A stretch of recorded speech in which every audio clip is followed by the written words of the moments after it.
When people gather to make a statement, the most obvious question is whether the message is loud enough. But a quieter and more important question is this: who gets to decide what enough actually means? In this moment, we hear people asking whether enough individuals showed up to prove that Greenland is not for sale. What's interesting is that no one claims authority over that judgment. Instead, there is hesitation, there is humility, and that uncertainty tells us something important. This is not just about numbers, it's about legitimacy. Another detail that often goes unnoticed is surprise. Several people admit they did not expect such a turnout. That raises a deeper question: why were expectations so low to begin with? Does this reflect a history of feeling unheard or a habit of underestimating collective action? The message directed at the president is firm, but it is also defensive rather than aggressive. There is no call for dominance, only recognition. The emphasis is not on power, but on identity. Not "we will stop you, but we exist." That distinction matters. When someone says "we cannot be bought," the statement is not only economic, it is cultural. It suggests a fear that value is being measured in transactions rather than in people. And that concern exists far beyond this specific situation. One of the most revealing moments comes when the conversation shifts to the next generation. Fear is openly acknowledged, not fear of one person or one decision, but fear of limited agency. The feeling that decisions are being made elsewhere, by someone else, in ways that are hard to influence. At the same time, hope appears in an unexpected place, not in leadership, not in policy, but in presence. Simply seeing others show up changes how people feel about the future. This raises another question worth considering: is participation becoming more emotionally important than outcomes? From the outside, this moment is not only about Greenland or politics. It reflects a broader tension many societies are experiencing. People want to be heard, but they are unsure who is listening. They want control, but feel the systems are distant, and they measure success not by victory, but by visibility. What we're witnessing here may be less about resistance and more about reassurance. Reassurance that identity still matters, that community still exists. And that showing up still counts, even when the results are uncertain. And perhaps the deepest question of all is this: in a world where power often feels abstract and remote, is gathering together becoming one of the last ways people remind themselves that they are not invisible? And did enough people come out to send that strong message? Did enough people? Yeah. That's not my decision to make, but it's great to see and it's touching to see. I didn't expect all these people. Really? What about you? Did you expect so many? I did not expect so many to be here, but it warms my heart to know that we are all united together to stand by and fight Trump. And what's your message to the president? Our message is that Greenland is our country. We cannot be bought. We are people, and he should stop whatever he's doing because we are the people of Greenland.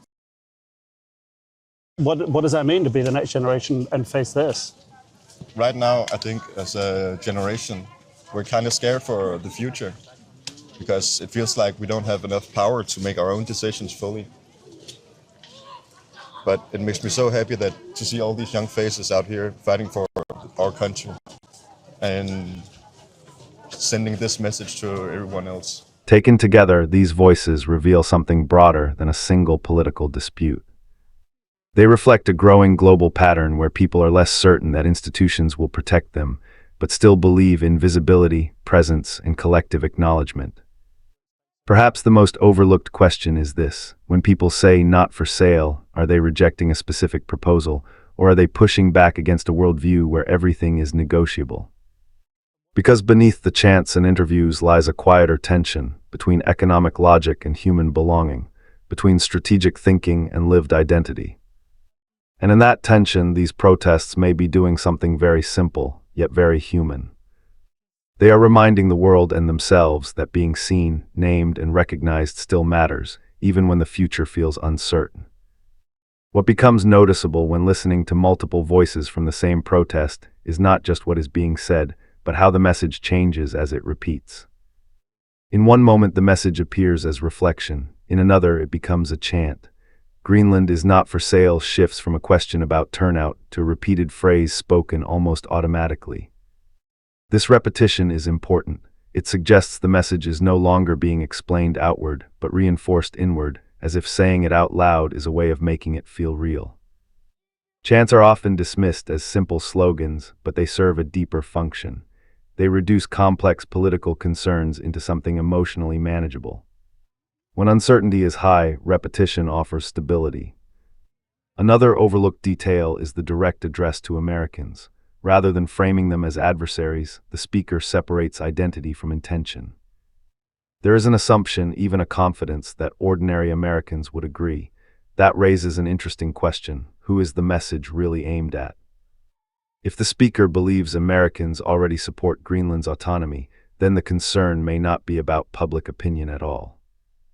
It may be about decision-making power, where it resides and who feels excluded from it. Across both transcripts, there is a consistent emphasis on identity, not dominance, not retaliation. But definition: we are Greenlanders, we are a people, we cannot be bought. These are not expansionist claims, they are boundary-setting statements.